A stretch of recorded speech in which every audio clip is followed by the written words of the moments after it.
Miruna Vlada. I am a poet, writer, and a political scientist, and I think maybe sometimes I will act as one, because today I have the great pleasure to have an interview with a very well-known author that has its edition translated to Romanian, and I'm referring now to Hannah Jewell, the author of 100 Nasty Women. I mean, at least this is the official translation in Romanian. 100 Nasty Women of History, brilliant, badass, and completely fearless women everyone should know.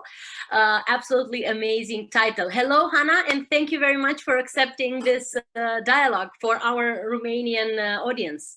Thanks so much. I'm so honored to be translated into Romanian, and my only regret is that because of the pandemic, I can't come to Romania and meet you all and travel around, because I've wanted to visit for some time. So hopefully someday soon.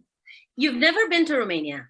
No, but I had a Romanian housemate in grad school. So this is my connection. Good. So the world is not that big anyway. So thank you very much, Hannah. And I would like also to thank Nemira, the publishing house that offered this dialogue and had this translation, because for me, this is a great opportunity, because while reading the book, I had so many moments of both rage and I don't know, empathy and happiness, and I wanted to share them with somebody, and hey, I will share them with the author. This is absolutely great. So just a little bit of details about Hannah before we start. She was a BuzzFeed UK senior writer, and she practically became known for her humor and satire on gender, and I think that is exactly what she builds on in this book too, and for observing UK and US politics. And Hannah is now pop culture host for the Washington Post. She's very active on Twitter, and she's practically commenting all over. So you can also check her out if you want to find out more about her work for the Washington Post. But today we will discuss about Hannah's book that was initially published in English in 2017 and now is officially translated in Romanian. I read some of readers' reviews on the book, and I want to start from this. There are many reviewers saying this is and was for them a life-changing book. And my question would be, how did writing this book change your life? Oh, it just completely, I paid off my student debt, so that's one from the advance. This is such an American. You mentioned in the book actually that if you become famous with this book, you can maybe even offer your parents a better asylum, a retirement home. Yeah, this is so not to be grubby and American and money obsessed. So that was one thing. It was amazing. It was such a stroke of luck to. My literary agent, his son, when I worked for BuzzFeed, was just like not paying attention at work and was looking at BuzzFeed, which was very much what one did in 2016. And he sent something I had written to making fun of British politics to his father, who is the literary agent, who messaged me and asked, like, do you have any book ideas? And I was sort of like, of course, I have many, thinking he would want to meet in like a month's time. And he said, meet me tomorrow. And we met in London, and I told him this idea, and he was like, that's it, let's do that. And the reason I wanted to do this idea was because for BuzzFeed, I had written some lists with some stories about unknown women, written in a very colloquial, silly, accessible, I hope, way, and with humor. And they had such a big reaction. And every time I wrote one of these lists about unknown women of history, I would have people in the comments section saying, you have to look up this person, you have to look up this person. I'm the only person in the world who studies this woman of history, you have to look at her. And so I knew that people wanted this. And as you said while reading it, you had rage and empathy. And I think that for me, beyond it being just like a life-changing life dream to publish a book, it was also such an intense experience because I wrote it in a quite short amount of time over one summer. And I just spent all day reading about women from all over the world. It was so hard because these women are from 2,000 years ago, from the 20th century. They are from just every continent except Antarctica. I should have found a penguin woman for that chapter for one, but it was such an intense emotional experience of particularly noticing the way that so many of these women over and over again believed in, either were, you know, political revolutionaries who were very actively political, or they were just revolutionary because they wanted to do something that wasn't open to women in their country, in their time, and how many of them ended up being killed as a result of this, or either by a dictator, a regime, or by political enemies, or just by their families, or by getting sick or dying in childbirth. All these ways that these women's dreams were thwarted. And so it was because I wanted to write this book with some humor and have it not be overly noble and worthy, because I think that sometimes we write about women's history, we're like, what a perfect, like, beautiful woman this was, whose soul was totally devoted to this or that. And many of these women are, you know, they're nasty women, they're a little sloppy around the edges, and many of them failed. And so certainly some chapters were just funny to write and fun to write. Like here's a pirate, Xingxi, here's like a very murderous empress, here is a very strange nun from a long time ago. Those were very fun.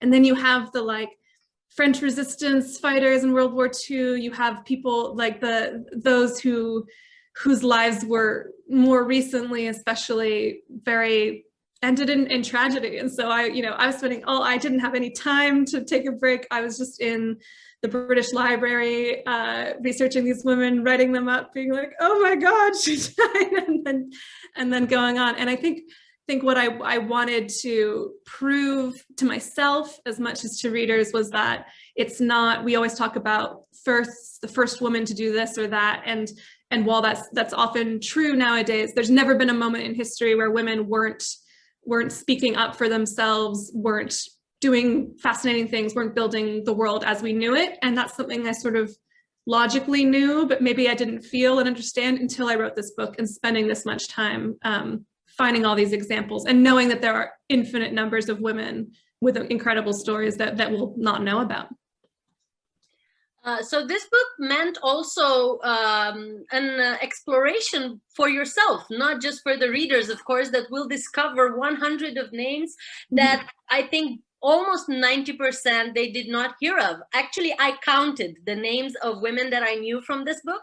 And okay, I'm even very ashamed that I have a PhD in political science and I still didn't knew about some very important political figures, not just artists in this book. I think in total I knew around 15, 16 names, which is very, very little, right? So I'm happy that you confirmed that this was a self-discovery journey for yourself. And I think this becomes very evident from time to time because you're talking with with these women, not just with the readers. So the book is written in this very dynamic, humorous style that I think becomes part of who you are. I think it defines a lot of your personality.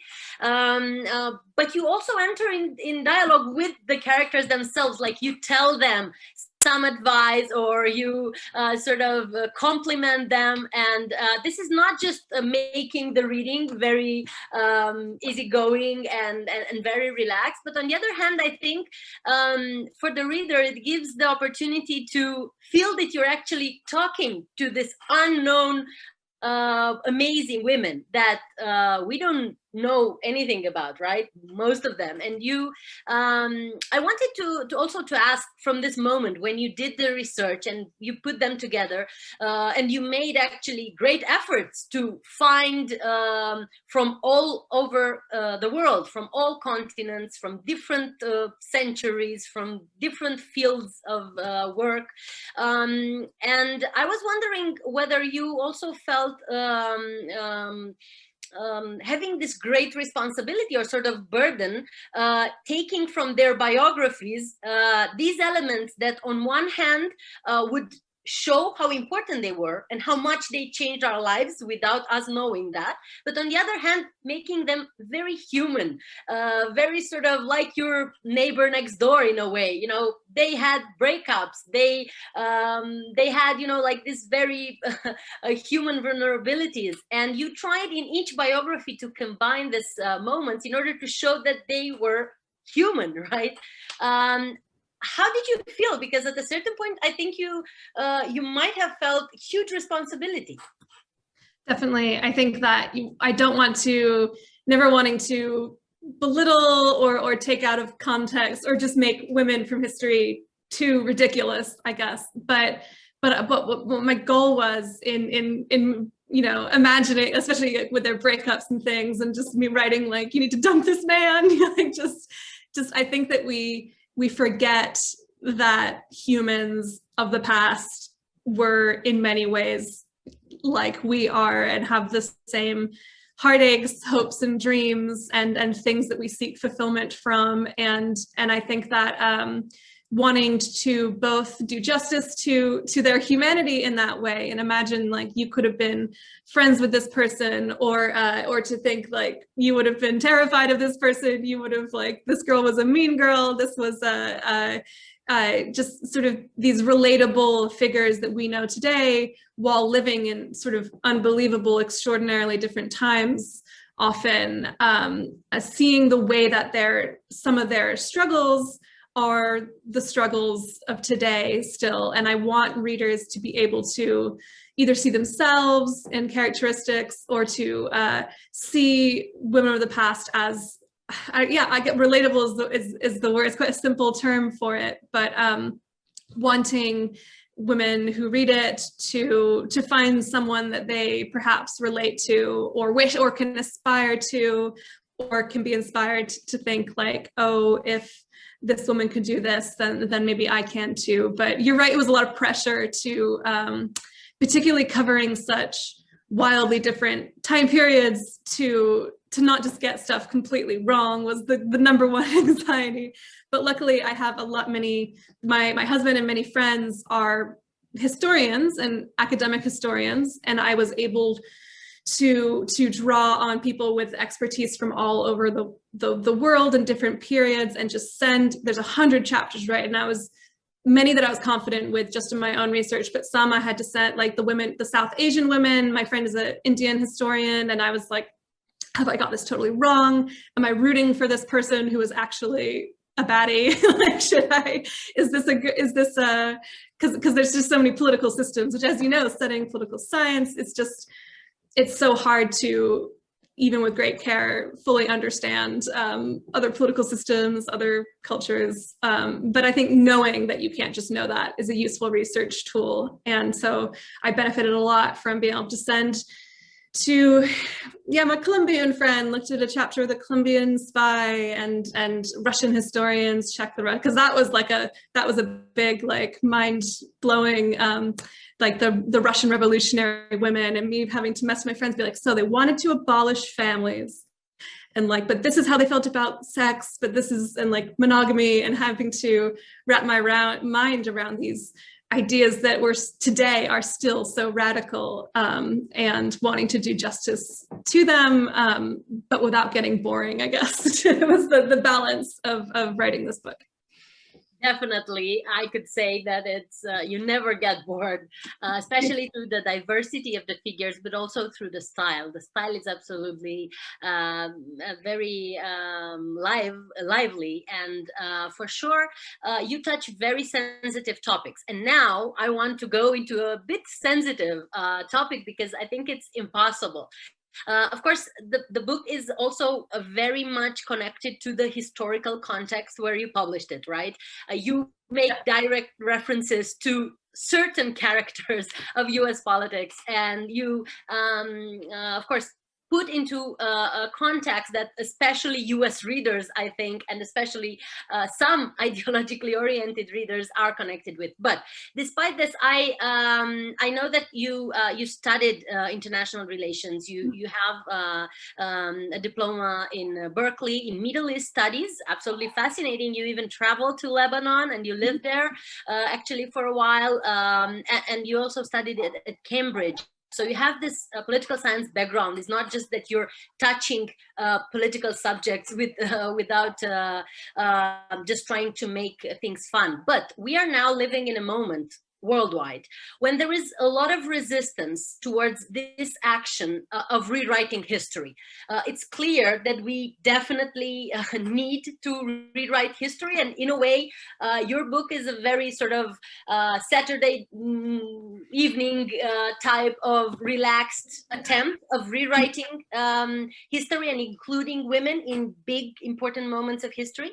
But on the other hand, we see this resistance coming from different parts of society saying this is impossible. You cannot judge history with the values of today. And in a way, you're actually doing this because you're talking in today's language and with today's sort of values about very, very old, ancient even type of behaviors. And some consider this an abuse, actually. And it's not just that we are talking about abused women that manage to overcome these problems and do something, but on the other hand, there are persons that consider this type of rewriting history that a way of in a way reinterpreting history. How do you feel about that, especially in a very polarized moment of our history like today?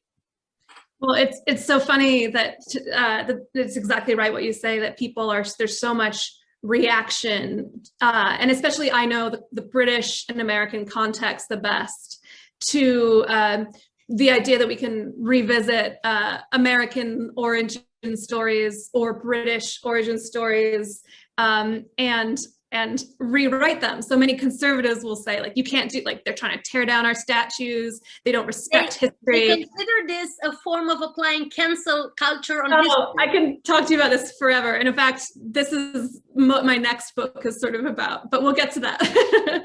But what's so like doing this history book, but also being so close to and or married to actual historians, all of history, like, what do people think history is?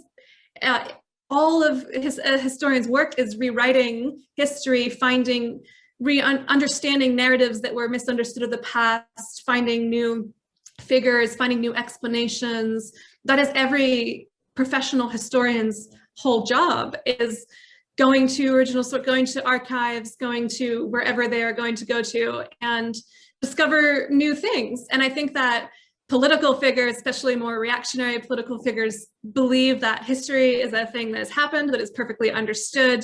All of the characters were a certain way. And they do their own projecting, actually, like to American founding fathers, for instance, and imagine them to be like 21st century, liberal, like, heroes. And there's been this excellent work done. So I don't know if the 1619 Project was, Nicole Hannah-Jones is an American journalist with the New York Times Magazine, and last year they marked the 400-year anniversary of the first enslaved Africans to land in the U.S. And it's just a brilliant, huge project that she added, and she won a Pulitzer for saying, like, what if we imagined 1619 as the founding of America and not 1776, because this was the day that, like, fundamentally shaped how America was built, fundamentally, and set off the economic project of America. And then and it has this huge, people hated it, people were furious about it. It was denounced by many other historians, largely white, male, older school historians, saying, like, you can't rewrite history, but it's adding more complexity. And what I love learning about history is these horrible moral quandaries and complex questions, and realizing that things you thought you knew about, you don't know anything about. But for some people, that's not what they want. And in the British context, you see that with the way that Britain understands or fails to examine its empire, and other European countries that had empires, they have this narrative of this. And so my book, particularly, I wanted to, as a British and American person, to examine both these areas. I didn't want to make it too American and British, so there's not so many women from these countries, but those that I did choose, it's true that I did do some applying today's moral standards to the past, in that, for instance, the suffragists that I wanted to write about from American history, I didn't include Susan B. Anthony, for example, women who, I think white leaders of that movement who we already know their names of, and who were often eugenicists. A lot of early women's leaders, or those who advocated for birth control, or were sort of like hated the poor and people who weren't white. So what my thinking was, well, we can't apply our morality to the past. There are enough women that I could just choose the ones who like didn't own slaves, like didn't, after, especially those more recent ones. When it gets back to the ancient women, I'm like, anything goes. You murdered a bunch of people, whatever, you're interesting. You show us that we don't understand the ancient world the way we thought we did. Like, you were a bloodthirsty leader. Like, I'm not gonna judge you for that. But then anyone who murdered after like 1920, I'm like, I don't, like, that's the cutoff for me. For like, you have a 100-year expiry date to have done something objectionable. So I chose, like, for American suffragists, Frances Ellen Watkins Harper, Ida B. Wells, people who's a little better known, but who, there were all these Black suffragists who we just don't hear about in the same way.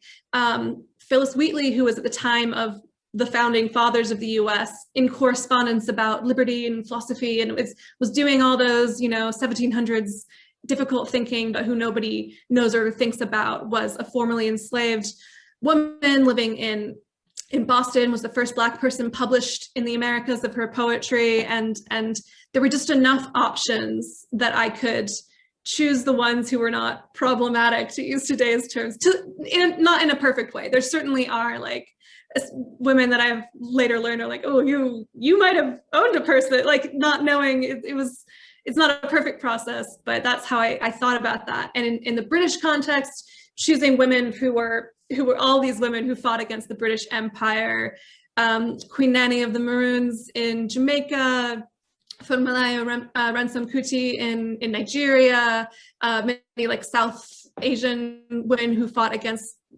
British. I have a whole section in the book about women who fought empires, and inherent in that is the criticism of the way that that when British people learn about their empire, when British white people learn about empire, they think about it as like a noble, adventurous quest to the world, and you only ever hear about these stories from British sources, which was actually true. Well, Queen Nanny, one that I mentioned, this Jamaican freed woman who basically led the Maroons, this free community in Jamaica, and a lot of what we know about her comes from the British colonial visitors who like paint this crazy picture of her, and having to pick through that. And so is that rewriting history? Is that imagining the sources as flawed political things too?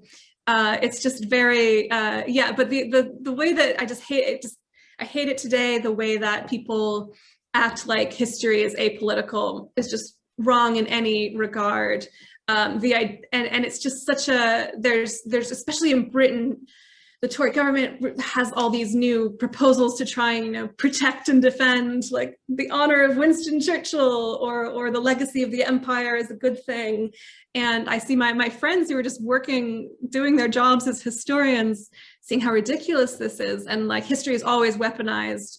It's a cliche to say it's written by the victors, or whatever that cliche is. And so going to find those other voices and getting the perspective of women, especially on these historical moments.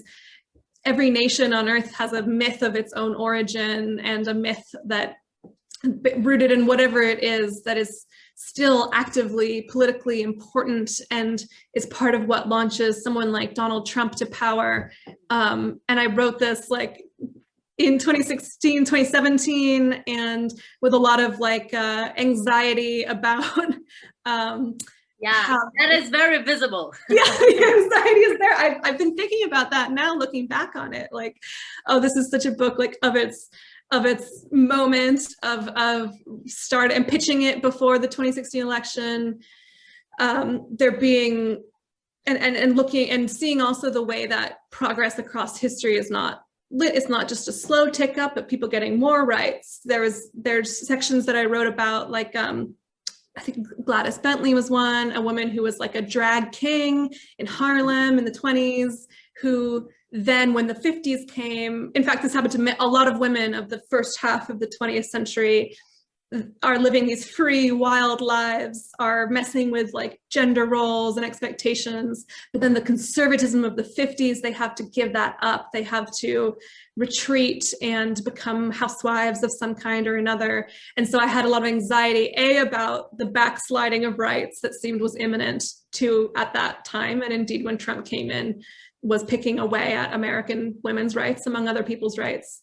But secondly, I had a lot of anxiety about what do regular people do when faced with awful things in politics. And I was very interested in, so in my World War II People Who Punch Nazis chapter, I picked women who, if they had really wanted to, could have just sat back, gone with it, were Catholics, Christians, were not Jewish, were people who could have done nothing, but instead put themselves at great personal risk to be resistance fighters, or to do other forms of resistance, and a type of like courage that I think in that intense moment of Trump's election, thinking like who can just ride and just not let it affect them, and who will find ways to resist this that are meaningful or that are show-offy and pointless. So yes, this is the history is always political, but writing this book in a time of the first year of Trump's presidency, and Boris Johnson's eventual rise was certainly at the forefront of my mind and informed the way that I picked women, and the way that the anxiety, I guess, the anxiety of writing a book plus the anxiety of an intense political moment colliding together. That's true, and this is what I wanted to underline, and I'm happy that you already mentioned this, that, okay, it is clearly a book with a feminist agenda, that is very obvious, but on the other hand, it's much more than that. It offers a historical insight, it offers a discussion about being powerless and powerful at the same time, because most of these women did amazing things while being abused and being in an inferiority with other male characters of their time, and still they didn't care about that, right? They went through. So it's also a collection of stories about courage and human courage in different moments of history, and I think it goes far beyond the simple identity of gender roles, right? I think it offers more than that.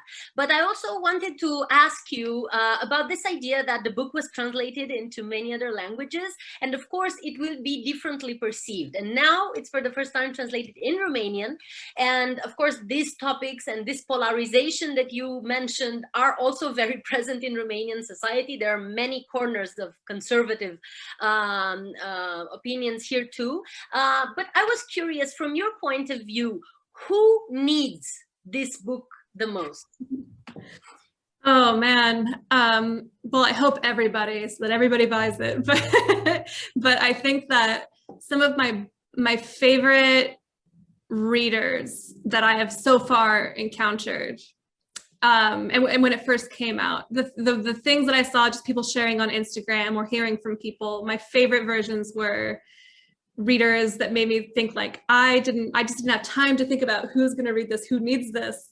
But I saw very early on a young woman my age in Britain who's going through cancer treatment, and she was sharing a picture of herself laughing at my book while getting chemotherapy. I'm like, this is all, anyone who desires to be funny, like this is the only thing you could ever want, like making someone laugh. So bringing levity is as a you know, someone who just loves comedy is just the biggest pleasure. Another favorite reader was a grandma, someone's grandma who was like very, very old, who just like, she had her book, but her grandma kept taking it. And I just love the idea of like an 80-year-old woman reading this, like sometimes like shamefully millennial writing, and sort of, and I even got an email from someone who, like, I don't even remember who she knew. She knew someone who was in the book, and she's like, yeah, she was a hooch, like one of the women who like crashed planes. And I was just like, and also teen girls who were reading it, or girls who are even like a little younger than teens, who it's maybe not appropriate for. There's a lot of bad language in there. And this is really nice, because there are a lot of reviews on Goodreads saying this is an amazing book. I wanted to offer it as a present, but I couldn't. Yeah, Goodreads is the harshest. I feel like Goodreads is run by like 19-year-old, like the most vicious, and as is their right, readers who are reader bullies, but in a way that's like totally like legitimate. That's I don't begrudge them that, but I felt kind of, I saw someone, like some really mean girl talking about how she hated this book, and like hated my writing style. On the other hand, I think you thought a little bit about the readers, because you made a dictionary in the end of the book, a dictionary for different generation, for older generation that don't understand some of the jokes or some of the. That was the idea of my publisher, my agent, who are like, you have to explain what some of these very internety terms are. And most older people thought it was hilarious. My mom thought it was, I love the glossary at the end. A dictionary for older people was just like so fun to write and to think about weird life. That I'm actually kind of curious how that gets translated into another language, because it's so colloquial, it's so internety, but I had one older woman who was tweeting at me furiously about how it was like offensive to old people, and I'm like, no, the joke of the glossary is that young people have so butchered language that that you, like a dignified older person, wouldn't necessarily know what I'm talking about. So that was but to answer your question before about who needs it the most, an unexpected fan of the book was my best friend's dad, who's like a masculine American man who rides motorcycles and is a baby boomer and is just like a white American middle-aged man who is just sort of like your bog standard ideas about the world, is just like a cookie cutter boomer man who's like not so conservative, but like default conservative. And he read it and he just sent me all these messages about like, he said it was the first time he had understood what he had heard, like his daughters talk about the way that prejudice works, the way that discrimination works, the way that patriarchy works. And he had this revelation of understand, like believing maybe for the first time what womanhood broadly defined, what that actually means and creates, and the limitations, because I think that he sort of like would hear that kind of thing and be like, yeah, why don't you just work harder, why don't you just do this, and had never seen such a complete proof over time of the way that patriarchy holds every kind of woman back. And so that he shares the book with his like motorcycle gang buddies. Where all these, wow, that is like really revolutionary. They're like biking up and down the west coast of the US, like talking about women from thousands of years ago.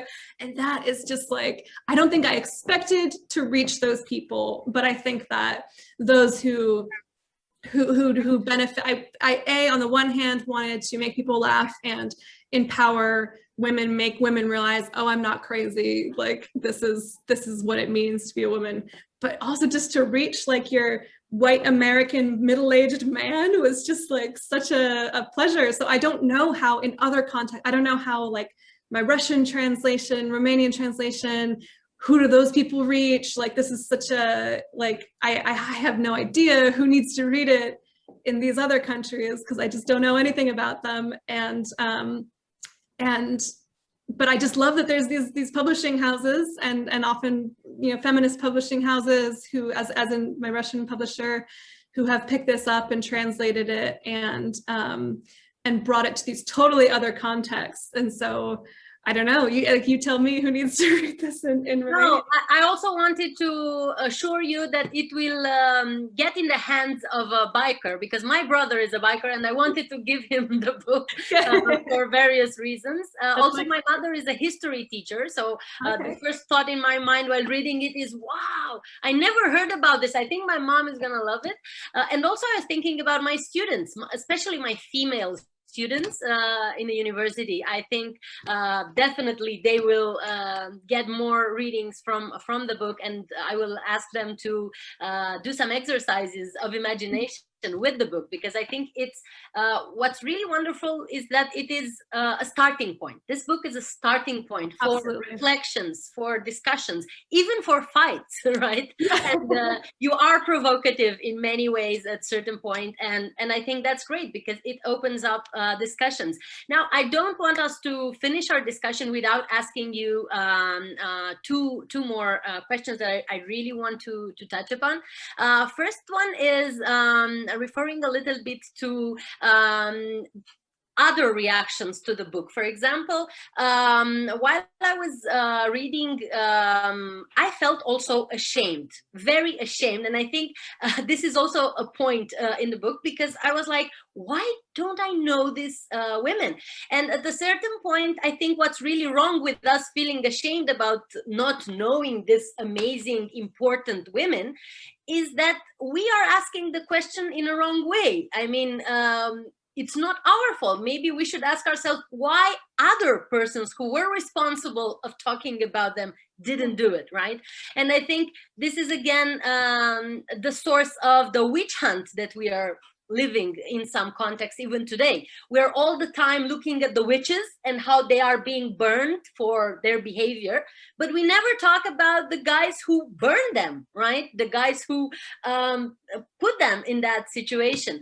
And I also wanted to ask you from this point of view, from this perspective of encouraging women, that especially women that read this book, to behave in a certain way, to be brave, to use these women as models. Which of the characters, of the 100 characters, do you envy the most? Ooh, envy. Ooh, no one ever asked envy.